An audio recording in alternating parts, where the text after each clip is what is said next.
कश्मीर, जम्मू कश्मीर का लोचा चल रहा हमारा कब का है ना? क्या अभी तो हो गया, हाँ अब तो हो गया, अब तो हो गया, लेकिन काफी साल लगे इसको सही होने में। क्या था इसको इस पर बात करते हैं। देखो भारत और पाकिस्तान का जब बंटवारा हुआ था लॉर्ड माउंटबेटन योजना के आधार पर, ये बात याद रखना, ठीक है? जब भी हम बात करते हैं तो बंटवारा लॉर्ड माउंटबेटन, ये भारत का अंतिम गवर्नर था, लॉर्ड माउंटबेटन। इसने एक योजना बनाई थी, तो उसके अकॉर्डिंग या उसके अनुसार, उसकी योजना के आधार पर बंटवारा हुआ था। और बंटवारा ये था कि भारत और पाकिस्तान दो अलग अलग मुल्क बनेंगे। इसके अलावा ये बनेंगे एक तो बहुसंख्यक के आधार पर, तीसरा देशी रियासतें और भारत के लोग हिंदू और मुस्लिम, हिंदू जहां रहना चाहे वहां रह सकता है और जो मुस्लिम थे वो भी जहां जाना चाहे जा सकता है। ये स्वतंत्रता थी, इसको तो हमने पहले पढ़ लिया। तो इसमें क्या तय हुआ था? बहुसंख्यक के आधार पर। बहुसंख्यक जानते हो ना? जिस संख्या में ज्यादा लोग थे उधर हिंदू। दूसरी बात देखिए कि भारत जब बना था तो भारत एक धर्मनिरपेक्ष राष्ट्र बना था। भारत का बंटवारा हुआ था, लेकिन भारत उस वक्त धर्मनिरपेक्ष राष्ट्र बना था, न कि हिंदू राष्ट्र बना था। एक बात याद रखना, मुस्लिम ये जो बना था पाकिस्तान, ये जरूर एक तरह से मुस्लिम बना था। पाक जो बना था दो भाग में बढ़ गया था, पूर्वी पाकिस्तान और पश्चिमी, लेकिन ये मुस्लिम बना था। लेकिन हिंदुस्तान धर्मनिरपेक्ष राष्ट्र बना था कि यहाँ पर सभी धर्म के मानने वाले रह सकते, लोगों को स्वतंत्रता थी। देशी रियासतें उस समय इस योजना के अनुसार जो देशी रियासतें थी उनको भी स्वतंत्रता थी कि वे भारत में रह सकती है, पाकिस्तान में जा सकती है, या फिर अपना एक अलग स्वतंत्र अस्तित्व बना सकती है, ठीक है? उसी को लेकर हम कश्मीर की बात कर रहे हैं। तो जम्मू कश्मीर जब हमारा देश आजाद हुआ था 1947 में है, तब जम्मू कश्मीर के जो राजा थे वो हरि सिंह जी थे, एक हिंदू राजा थे। तो जब बंटवारा हुआ था, बंटवारा होने के बाद राजा हरि सिंह ने यह तय किया था कि मैं न तो भारत में रहना चाहता हूं न पाकिस्तान में, हम एक अलग स्वतंत्र अस्तित्व बनाए रखेंगे। ये बात तय हो गई, ठीक है? किसी को कोई आपत्ति भी नहीं थी। अब ये जो कश्मीर वाला एरिया है, इसमें मुस्लिम आबादी थोड़ी ज्यादा थी। इसके अलावा यहाँ पर कश्मीरी पंडित भी रहते थे, सब तरह के लोग थे थोड़े थोड़े, बट मुस्लिम आबादी ज्यादा थी, इस बात पे ध्यान देना। दूसरा, अगर हम कहें कि जो बंटवारा हो गया, बंटवारा होने के बाद स्टार्टिंग शुरू में पाक से यहाँ पर रसद भेजी जाती थी, तो ये भी हुआ। अब जितने भी उसके बाद हम बात करते हैं देशी रियासतें जो भारत की थी, उन्होंने भारत में अपने रियासतों को विलय कर दिया था, और विलय करने के लिए उन्होंने सबने विलय पत्र पर हस्ताक्षर किए थे, जिसको हमने पढ़ लिया था, ठीक है? तो विलय पत्र वगैरह नहीं पढ़ा रहा हूं मैं, क्योंकि उसको हमने पहले पढ़ लिया है। सभी राजाओं ने अपनी अपनी रियासत को भारत में शामिल करा था, और शामिल करने के लिए उन्होंने एक विलय पत्र पर साइन करे थे। इसी विलय पत्र का नाम है instrument of accession, instrument of accession. तो ये वही था विलय पत्र जिस पर सभी राजा ने साइन कर दिए थे, और इसका यह था कि अपनी रियासत को भारत में विलय किया जाए। लेकिन कुछ समय बाद जो पाकिस्तान, इसकी नीयत खराब थी, ये चाहता था कि ये बात हम ले, क्योंकि हम मुस्लिम बहुल क्षेत्र था, समझ रहे हो ना? क्योंकि बात ये हुई थी कि जिधर मुस्लिम लोग हैं उधर पाकिस्तान होगा, हिंदू इधर हिंदुस्तान रहेगा। तो इस तरह से इसने क्या करा, डायरेक्ट रूप से नहीं, इनडायरेक्ट रूप से यहाँ के जो कबाली जो लोग हैं उन कबालियों के देश में भारत पर आक्रमण कर दिया। और जब भारत पर आक्रमण करा तो उस वक्त राजा हरि सिंह को सेना की या मदद की जरूरत पड़ी। तो हरि सिंह जी सीधे दिल्ली आए और यहाँ पर इन्होंने मदद की गुहार लगाई, मदद चाहिए। तो जब उस समय भारत ने राजा हरि सिंह की मदद करी, लेकिन मदद करने से पहले यह तय हुआ कि आप इस पर साइन करो, पहले पत्र पर साइन करो। तुम दोनों दिनों को क्या प्रॉब्लम हो रही है दीपक? कुछ प्रॉब्लम हो रही? तो सीधा सीधा बैठ जा, मतलब तशरीफ लाल कर दूंगा। तो यहाँ पर विलय पत्र पर साइन हो गए। इस विलय पत्र पर साइन होने का अर्थ ये है कि कश्मीर पूरी तरह से भारत का हिस्सा बन गया। जैसे ही इन्होंने साइन करे, भारतीय सेनाओं ने इनको यहाँ से खदेड़ा, इन पाकिस्तानी सैनिकों को जो कवालियों के वेश में था। ठीक है, जब इनको मार के भगा ही रहे थे कि बात संयुक्त राष्ट्र संघ तक चली गई। अब जब संयुक्त राष्ट्र संघ आएगा तो बात तो बिगड़ेगी बिगड़ेगी। इसने तुरंत बात को रफा दफा करने के लिए वहीं पर युद्ध विराम करवा दिया। बीच में जो संघर्ष चल रहा था सैनिक झपट, तो वो चल रही थी। अब क्या हुआ कि इनके ये जो कुछ एरिया है उस पर पाक का अभी भी कब्जा है, यानी कि ये आजाद कश्मीर है जो इसके अधिकृत आता है पीओके। अब ये बात वहां तक चली गई थी तो युद्ध रोकना पड़ा। संयुक्त राष्ट्र संघ ने इनके बीच में समझौता करवाया। समझौता क्या करवाया, कुछ 3 कंडीशन रखी थी कि एक तो ये कि पाकिस्तान अपने जितने भी सैनिक इधर घुसपैठ करे हैं उनको वापस बुलाएगा, ये करा इसने। दूसरा इसने करा था कि भारत अपनी सेना कम कर लेगा ताकि शक्ति संतुलन बना रहे। और तीसरा, जनमत संग्रह करवाया जाएगा। ठीक है, ऐसी कुछ इसने ये बात कही थी। तो वो मामला चलो वहां से पेंडिंग हो गया। अब यहाँ पर ये मामला चल ही रहा है। ये सारी घटना 1947 में समथिंग की है। उसके बाद की बात करते हैं कि यहाँ पर एक नेशनल कॉन्फ्रेंस संगठन, मुस्लिम संगठन था, और उसका जो नेता था वो था शेख अब्दुल्ला। अब बात ये है कि जो शेख अब्दुल्ला है ये नहीं चाहता था कि यहाँ पर एक हिंदू राजा रहे, इसको नफरत थी इससे। इस संगठन ने कुल मिला के ये इनको नहीं चाहता। अब इनको नहीं चाहता, अब क्या किया जाए, तो ये शेख अब्दुल्ला और नेहरू जी कह सकते हैं कि ये व्यक्तिगत रूप से मित्र भी थे। तो इन्होंने क्या करा, शेख अब्दुल्ला ने इनके सामने, नेहरू जी के सामने, मित्र भी थे, साथ भी थे कि भाई जैसे जैसे बात चल रही कि भाई इसको यहाँ से इस राजा को हटाया जाए, और नहीं तो हम, अब बगावत की स्थिति अलग बना हुआ है जैसे भी, और हमें उस समय इसको विलय करना था भारत में। तो विलय तो बस हानि तो इसने कर दिए थे, पर ये पूरी तरह से विलय नहीं हो रहे थे क्योंकि वहां की जो जनता है वो बगावत के पक्ष में थी, मूड में थी।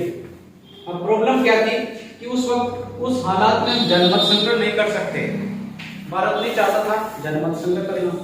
तो अब करे तो क्या करे, तो इस शेख अब्दुल्ला ने भारत के सामने लिस्ट रखी, कुछ मांग रखी कि हम भारत के साथ अपने कश्मीर को बनाए रखेंगे, लेकिन हमारे कुछ मांगे हैं, यानी कि कश्मीर को हम अलग अलग नहीं जाने देंगे, इसके साथ बनाए रखेंगे, लेकिन हमारी कुछ मांगे हैं। वही मांगे जो थी धारा 370 के रूप में थी। और वो जो मांगे थी धारा 370 के अंतर्गत जो आती है, वो नेहरू जी ने स्वीकार कर ली इस कंडीशन पर कि ठीक है अभी की स्थिति में कर लेंगे, बाद में कर देंगे, देखा जाएगा।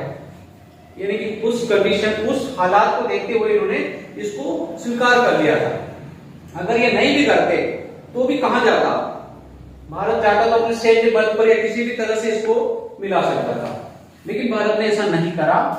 पता हो सकता है कि इन्होंने अपने मित्रत्व धर्म को निभाया, पता नहीं क्या था उस समय, कौन सी राजनीतिक परिस्थिति थी कि नेहरू जी ने इनकी जो ये मांग थी उसको स्वीकार कर लिया था। अब ये धारा 370 जो थी ये थी क्या, इसके कुछ प्रावधान अलग थे। ये धारा 370 कश्मीर को एक अलग राज्य का दर्जा देती थी। ठीक है, ध्यान रखना कौन कौन सी थी। कश्मीर एक अलग राज्य का दर्जा दे रही थी, एक कंडीशन। दूसरा, कश्मीर का अपना एक अलग संविधान होगा। ठीक है, यानी कि संविधान भी इसका अलग। इसके लिए तीसरा, इसका अपना अलग झंडा होगा, मतलब ये भारतीय झंडे को नहीं मानते थे। ठीक है, अपना खुद का अलग झंडा। अब ये कुछ चीजें ऐसी है ना, ये पूरा धारा 370 मतलब इसको एक नाम मात्र कहने का तो ये अपना हिस्सा ही है, बट ये चीजें इसको पूरी तरह से अलग कर रही थी। ठीक है, इसके अलावा भारतीय संविधान को ये नहीं मानते थे भारत की संसद इसके ऊपर कुछ मामलों में, एक तो वैदेशिक मामलों और एक संचार के मामलों में कानून बना सकती है, अन्यथा और किसी भी तरह यहाँ पर भारत का संसद उस पर कानून नहीं बना सकती। कि विदेशी मामले में और कुछ संचार से संबंधित कुछ मामले हैं उसी में भारत कानून बना सकता, बाकी कानून नहीं बना सकता। एक ये भी था, यानी कि पूरी तरह से कानून भी ये नहीं मानते थे। चौथा एक ये था कि अगर कश्मीर की लड़की भारत में शादी करती है तो उसको वहां की नागरिकता खो देगी, मतलब उसका वहां से पूरी तरह नाम कट जाएगा। समझ रहे हो? तो ये भी एक तरह से गलत है, वो कर नहीं पाती भाई, अगर कर ली गलती से उसकी शादी तो फिर वो वहां की नागरिकता हट जाएगी, उसकी वहां की नागरिकता पूरी तरह समाप्त हो जाएगी। तो एक प्रॉब्लम है कि उसके साथ अगर बाय द वे यहाँ आने के बाद कुछ तलाक वगैरह हो गया तो कहाँ जाएगा, है ना? समझ, वहां की हट जाएगी। तो मतलब अगर वहां की लड़कियां मतलब भारत में शादी नहीं कर सकती। दूसरा कि भारत का कोई भी व्यक्ति कश्मीर में जाकर जमीन या प्लॉट नहीं खरीद सकता। भारत का कोई भी व्यक्ति कश्मीर में जमीन नहीं खरीद सकता। एक और कारण है कि अगर पाकिस्तान का कोई व्यक्ति कश्मीर में प्लॉट खरीद सकता, रह सकता, उसको यहाँ की नागरिकता भी मिल जाए। अगर वो यहाँ पर किसी लड़की से शादी कर लेगा तो उसको यहाँ की नागरिकता मिल जाए। समझ रहे हो? अब देखो, ऐसे पाकिस्तान का कोई व्यक्ति यहाँ आता, शादी कर लेता, उसको यहाँ का नागरिकता मिल जाती। अब नागरिकता मिलने के बाद कश्मीर में हो गया, वो भारत का नागरिक हो गया। तो इसके जरिए वो फिर भारत में आता, आतंकवादी गतिविधियां करता, क्योंकि वो भारत की नागरिकता, उसके पास वोटर कार्ड है भारत का, भारत का प्रूफ है उसके पास। वो कहीं भी घूमेगा इंडिया के किसी कोने में तो भारतीय समझा जाएगा, भारत ही है। और फिर वो क्या करेगा, आतंकवादी गतिविधियां करते थे। तो ये पॉइंट बहुत बुरा था नागरिकता वाला, यानी कि पाकिस्तान का कोई व्यक्ति कश्मीर की, उसको आसानी से नागरिकता मिल जाती है। समझ में आ रही है? दोहरी नागरिकता का था यहाँ पर। दोहरी नागरिकता का मतलब कश्मीर का व्यक्ति है तो उसको वहां की भी नागरिकता, भारत की भी नागरिकता, दोहरी नागरिकता थी उसके पास। ये कुछ कंडीशन ऐसी थी। अब व्यक्ति, अब ये सारी चीजें, ये जो सारी चीजें, ऐसा लगता है कि कश्मीर भारत का है, सब कुछ अलग है। तो ये जो था, ये इस शेख अब्दुल्ला के कारनामे थे जो समय भारत में लगा दिए गए। और इन्होंने अपने नेताओं ने पता नहीं किस दबाव में, अगर किस वजह से इसको उन्होंने लागू करा था। उन्होंने सोचा था बाद में इसको अपन कर लेंगे, देख लेंगे, पर कर नहीं पाए, क्योंकि राजनीति में बहुत सारी चीजें ऐसी आती है कि वो मजबूर कर देती है या हो नहीं पाती है, स्पष्ट बहुमत नहीं मिलता, बहुत सारे कारण होते हैं। तो इस वजह से ये तब से चली आ रही थी, धारा 370 का प्रावधान संविधान में था। अब ये इसके खिलाफ कई बार, अब ये जो बना था ना, बहुत सारे, जैसे अंबेडकर जी ने इसका उसी समय विरोध करा था कि ये मत करो, इसलिए तकलीफ आएगी, बात माना ही नहीं। प्रधानमंत्री जी थे तो क्यों माने?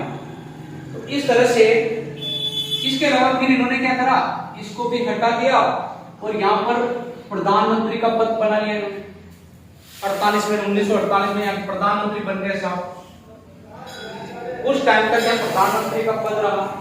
फिर इंदिरा गांधी की सरकार बनी, फिर वो समझौता करके फिर यहाँ मुख्यमंत्री का पद बना। तो शुरू में यहाँ पर प्रधानमंत्री का ही पद हुआ करता था, ये याद रखना।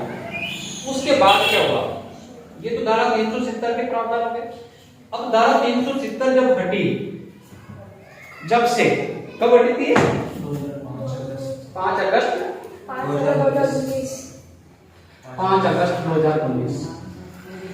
अब क्या हुआ, जब ये हट गई तो कुल मिला के जम्मू कश्मीर राज्य से इसको राज्य का दर्जा हटा दिया गया और इसको बना के 2 केंद्र शासित प्रदेश में बांट दिया, लेह और लद्दाख, और इसको एक केंद्र शासित प्रदेश बना दिया। अब यहाँ पर ये जो चीजें हैं ये सारी हट चुकी है। अब ये भारत का एक केंद्र शासित प्रदेश बन गया है और अब यहाँ पर केंद्र के द्वारा, यानी कि राज्यपाल द्वारा यहाँ पर सरकार संचालित की जाती है। मतलब कुल मिला के भारत का पूरी तरह से अंग बन गया है और ये जो सारे रूल्स थे ये सारे खत्म हो गए। अब ना तो इसका कोई अलग संविधान है, ना कोई अलग झंडा है, ना कुछ है। अब कोई भी वहां पर प्लॉट खरीद सकता है, वहां की लड़कियां यहाँ शादी कर सकती है, कोई दिक्कत नहीं है। पाकिस्तान का व्यक्ति यहाँ नहीं आ सकता है। तो ये बहुत सारी चीजें इस धारा 370 के अकॉर्डिंग थी। यही कश्मीर का विवाद था, काफी लंबे समय से चल रहा था। यही धारा 370 थी। अगर आपसे इससे रिलेटेड प्रश्न पूछा जाए कि धारा 370 का क्या क्या प्रावधान था, ये धारा 370 को हटा दिया गया। अब भारत को किस हद तक पाकिस्तान से सुरक्षा होने लगी है, या फिर किस तरह से धारा 370 को भारत का क्या फायदा होगा, या भारत की आर्थिक स्थिति, अर्थव्यवस्था या सुरक्षा नीति पर धारा 370 का क्या प्रभाव पड़ा, किसी से रिलेटेड प्रश्न आता है तो आपको ये चीजें याद रखना कि धारा 370 कश्मीर को एक अलग राज्य का दर्जा देती थी। साथ ही साथ इसका अलग संविधान था, अलग झंडा था, अलग कानून था, और ना ये भारत के कानून यानी भारत के संविधान के द्वारा जो भी कानून बनाए जाते थे, केवल विदेशी को संचार के अलावा किसी प्रकार पर भारत की संसद इस पर कानून नहीं बना सकती थी, और न ही यहाँ पर राष्ट्रपति शासन लागू होता था। साथ ही साथ यहाँ पर यानी कि जो कश्मीरी लड़कियां हैं वो भारत की अगर भारत में शादी करती थी तो वो अपनी नागरिकता खो देती थी, कश्मीर की नागरिकता। साथ ही साथ भारत का कोई भी व्यक्ति कश्मीर में जमीन या प्लॉट नहीं खरीद सकता था। इसके अलावा पाकिस्तान का अगर कोई व्यक्ति कश्मीर की लड़की से शादी करता है या कश्मीर में रहता तो उसको यहाँ की नागरिकता आसानी से मिल जाती थी। इसके अलावा यहाँ का जो संविधान था, यहाँ का जो संसद का जो कार्यकाल था नेताओं का, वो था 6 वर्ष, जबकि हमारे यहाँ 5 वर्ष ही होता है। किसी भी नेताओं का जो चुनाव होते हैं लोकसभा राज्यसभा, उनका जो कार्यकाल है 5 वर्ष, यहाँ पर 6 वर्ष था। जब से ये हुआ है अब यहाँ पर भी 5 वर्ष का कार्यकाल। तो ये सब धारा 370 के अकॉर्डिंग ये था, पढ़ चुका है, अब नहीं। क्लियर? हाँ, सब जैसे ये धारा 370 5 अगस्त 2019 को हाँ सर, ये इसको हटाने में किसी से पूछना पड़ा कि नहीं आज तक से नहीं, ये लगी थी। लगने के बाद जैसे मैंने आपको बताया था कि कोई भी संविधान में संशोधन से रिलेटेड, संविधान का मामला था, संविधान में बना हुआ एक धारा, तो संविधान में अगर संशोधन से रिलेटेड कोई बात होती है या कोई भी कानून बनाने की बात होती है तो कानून संसद बनाता है और वो संसद में रखा जाता है और संसद के सदस्य उस पर वोटिंग करते हैं, और जब तक 2/3 बहुमत नहीं मिल जाता वो कानून नहीं बनता। अब इससे पहले क्यों नहीं मिला? क्योंकि इससे पहले जो सरकार थी, कांग्रेस की सरकार, वो गठबंधन की सरकार थी, समझ रहे हो। साथ ही साथ जब भी ये बिल रखा जाता हटाने से रिलेटेड और उस पर वोटिंग होती तो वो स्पष्ट बहुमत नहीं मिलता उसको, यानी कि उसमें मुस्लिम लीग की बहुत सारी पार्टियां हैं, जो मुस्लिम नेता है या फिर जो बहुत सारे ऐसे नेता हैं जो चाहते थे कि ये ऐसा कैसे रहे तो वोट नहीं करते थे। कुल मिला के विपक्ष वाले तो वो अच्छा होता तो भी नहीं करते, विपक्ष वाले तो करते ही नहीं। तो वही प्रॉब्लम थी कि वो नहीं हट पा रही थी। अब पक्ष वाले करेंगे पर कितने करेंगे? जिसने रखा, जो पार्टी सत्ता में है लेकिन वो गठबंधन की है, तो जो इसके फेवर में थे वो तो वोटिंग नहीं कर रहे, विपक्ष वाले ऑलरेडी नहीं कर रहे, तो वो नहीं मिला। और रही बात कि अब क्यों हटा, अब हटने का इसका एक कारण है, रीजन है कि वर्तमान में जो सरकार है ये स्पष्ट बहुमत की है। बीजेपी के पास 300 से ज्यादा सीटें हैं। अब बीजेपी ने रखा, और पहले तो रखा जा रहा था, तब बीजेपी के नेता भी उसको वोटिंग नहीं कर रहे होंगे जब कांग्रेस ने रखा था, क्योंकि उनकी सरकार नहीं थी। वो तो समझ रहे हो ना मैंने क्या कहा, जिसकी सरकार नहीं होती वो तो ऑटोमेटिक ही समर्थन नहीं करेंगे, वो समर्थन करेंगे। विपक्ष का मतलब ही क्या हुआ, वो तो नहीं करेंगे। लेकिन अब इन्होंने रखा तो इनको दूसरे विपक्ष वालों की जरूरत ही नहीं पड़ रही, क्योंकि इनके पास इतनी सीटें ऑलरेडी है। तो स्पष्ट बहुमत मिल गया, हटा दिया। समझ रहे हो ना। तो संविधान में संशोधन ऐसे नहीं होता।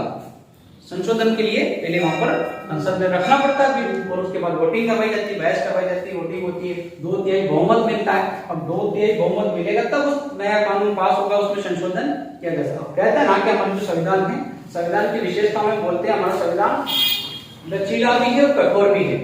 संविधान की विशेषता बहुत सारी 24 विशेषता है। तो संविधान की विशेषता में आपने पढ़ा था कि हमारा संविधान लचीला भी है और कठोर भी है। अब लचीला कैसे है कि इसमें संशोधन किया जा सकता है, और कठोर ऐसे है कि इसमें संशोधन नहीं होता है।